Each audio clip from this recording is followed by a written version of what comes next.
Hi, my name is Ian Kamal. I'm going to be presenting on the topic of Alzheimer's disease today. I'll also be touching on the effects of exercise for Alzheimer's and possible exercise prescription for a patient with Alzheimer's.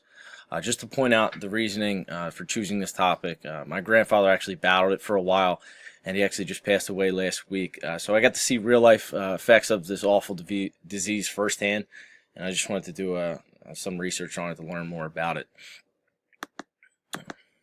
First, to start off, what is Alzheimer's disease? It's a slow, fatal, progressive brain disorder that gradually destroys a person's memory and thinking skills and eventually the ability to perform daily tasks. It is the most common form of dementia. Dementia is a word used for a group of synonyms that negatively impact memory. But Alzheimer's is a progressive disease of the brain that slowly causes impairment in memory and cognitive function. Alzheimer's disease is responsible for about 50 to 70% of all cases of dementia. The cause for Alzheimer is unknown, which leads to having no cure for it. There's a lot of studies, obviously, been going on for the last 100 years or so, but there's still a little known about this disease. Since there are no known exact cause for Alzheimer, it's pretty hard to say when and how it starts for people. Although there are some possible causes that scientists believe play a role in the development of these diseases. These causes include a combination of genetic, lifestyle, and environmental factors that affect the brain over time.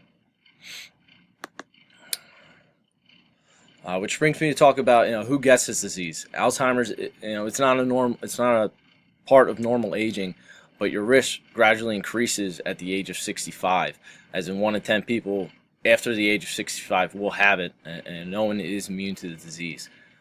The National Institute of Health estimates that more than 5 million people in the United States have Alzheimer's disease today. But Alzheimer's is not just a disease of old age. Approximately, I think it was 200,000 Americans under the age of 65 actually have Alzheimer's disease. It's known as early onset Alzheimer's. Since there's little known about the disease, it's hard to tell, who can get this disease exactly. For most studies, I found that people with family history of disease have a greater chance of ending up with it. And then people who also have had some serious head injuries in the past, or repeated head injuries, even through sports or anything like that, hitting your head multiple times, concussions, a lot of brain injuries. It comes back to haunt you, later in your life. From most studies, where I said people who have had those injuries end up getting Alzheimer's. So for a better understanding of what actually goes on in the brain and how this disease starts, I want to give a brief understanding of the pathophysiology of Alzheimer's. The disease starts basically from two protein fragments called senile plaque and neurofibular tangles, which form in the brain and gradually kill the neurons in the brain. In Alzheimer's, these plaques form an abundance of protein called amyloid beta, which comes from a larger protein found in the fatty acid membrane nerve cells. These amyloid beta proteins clump together to form these plaques, which ultimately disrupt and block communication between the neurons in the brain. And then for the tangles, they come from a protein that stabilizes the microtubules of the nerve cells called tau protein.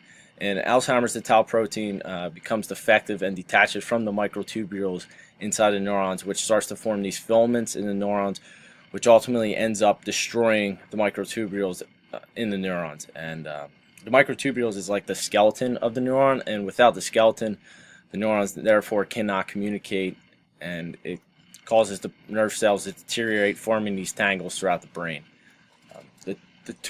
These two proteins start in the hippocampus about 10 to 15 years before any signs and symptoms are seriously brought on, as the plaques and tangles slowly destroy the hippocampus, which is the part of the brain where memory is first formed, which basically brings rough beginning stages of Alzheimer's. After the hippocampus, the plaques and tangles move throughout the rest of the brain, destroying brain cells and different functions of the brain, which brings on the stages of Alzheimer's that I'll get into the next couple slides. Before I go on for that, I found this pretty cool video on YouTube. It does a really good job of describing the pathway of these plaques and tangles in the different part of the brain.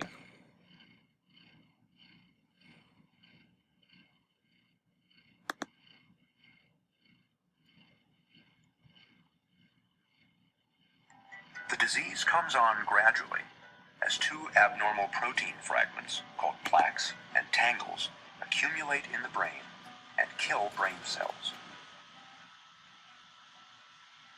They start here in the hippocampus, the part of the brain where memories are first formed.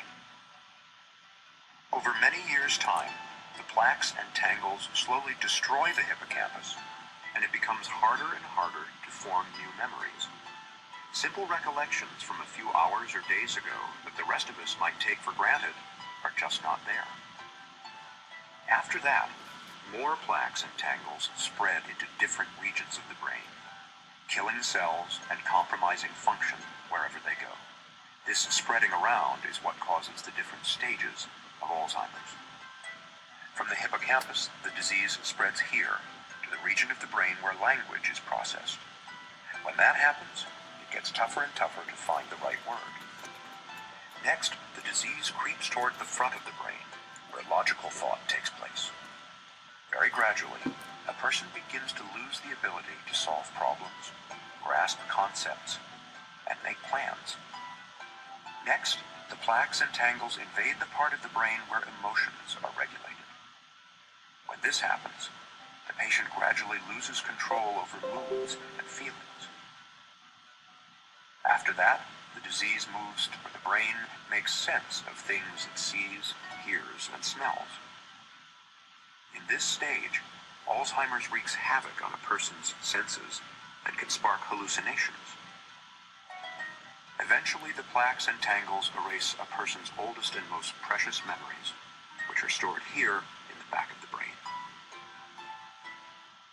Near the end, the disease compromises a person's balance and coordination, and in the very last stage, it destroys the part of the brain that regulates breathing and the heart. So I thought that was a pretty good outline of how the plaques and tangles run throughout the brain, and I just wanted to show you guys that. So now, before I talk about the three main stages of Alzheimer's, I should probably cover the signs and symptoms of the disease. The first signs of it can be people with memory problems and have a condition called mild cognitive impairment, also known as MCI. This is the condition that affects people who have more memory problems than normal for their age, but the symptoms don't interfere with their everyday lives. Not all MCI cases lead to Alzheimer's, but the older people with the condition are, the likelihood of developing Alzheimer's becomes greater. The first symptoms from people vary from person to person, but for many, a decline in non-memory aspect of cognition, such as word finding, visual issues, and impaired judgment, may signal the very early stages of Alzheimer's.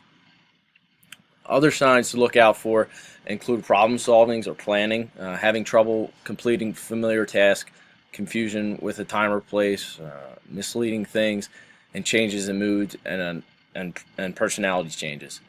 As I've said before, there isn't enough known about this disease to where they know the exact reasoning of why it starts and what the official signals, signs, and symptoms are. From MCI, you would move into the first stage of the disease, known as mild Alzheimer's, or the early stage. During this stage, he or she might still be able to drive, work, and be part of social activities, but the person may feel as having memory lapse, such as forgetting familiar words and location of everyday objects. At this time, friends and family begin to see the difficulties and usually bring them around the doctor. This stage can last for about 2 years.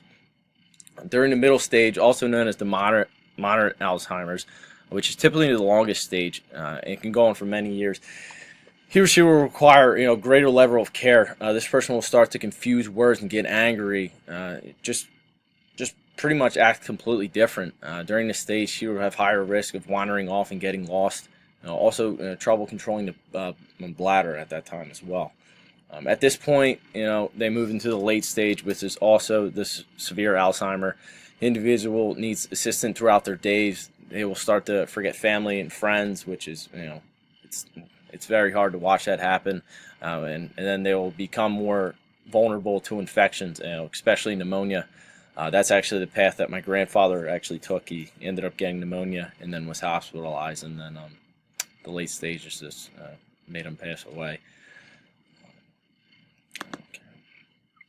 Being diagnosed with Alzheimer's is not a single test where you see if you have it or not. It takes a lot of careful medical evaluations, which include a thorough medical history, mental status, and mood testing. So a physical and neurological exam and tests, such as blood tests and brain imaging, as I have seen on the slide right here. Those images can really come out the doctors, and they can start to see if you have it or not. Treatments, like I said, there's no known cure. There are medications to help memory loss, behavioral changes, and sleep changes. There's certain medicines for the different stages of it. For mild to moderate stages, it's cholinesterase inhibitors, which prevent the breakdown of acetylcholine. Basically, it supports the communications among the nerve cells in the brain. Medications given during the moderate to severe stages include memetine combined with donepezil, which can be taken during all stages of Alzheimer's. But this drug improves memory and attention, reasoning, language, and ability to perform simple tasks. These medications just simply slow it down. There's nothing that can actually take away the disease. Now to talk about the benefits of exercise for an individual with Alzheimer's. Although exercise and activities can vary from different stages of Alzheimer's, it's still pretty important to be physically active for as long as the individual can do so. So I just have some written down here. The benefits, the overall health. It improves physical fitness, improving cognition. Helping to keep bone strong, reducing risk of osteoporosis, reducing the risk of falls, improving strength and balance, and improving sleep and mood. So for a case study, I tried to mirror it off someone who could be in my family. The male, 68 years old, 6'1", 195 pounds, normal blood pressure. His father died of Alzheimer's at age 87. He's retired and lives at home, sedentary most of the day. All levels normal. He's a non-smoker. He was diagnosed with it this same year. He's on the medicine donepezil, which is the normal medication for Alzheimer's. So he would be considered in the moderate risk group. His goals are improving quality of life, play with his grandkids, and not have to be in a wheelchair within the next 5 years. Preferred exercise and activities is walking, bike, lightweight exercises, and lower body weight exercise.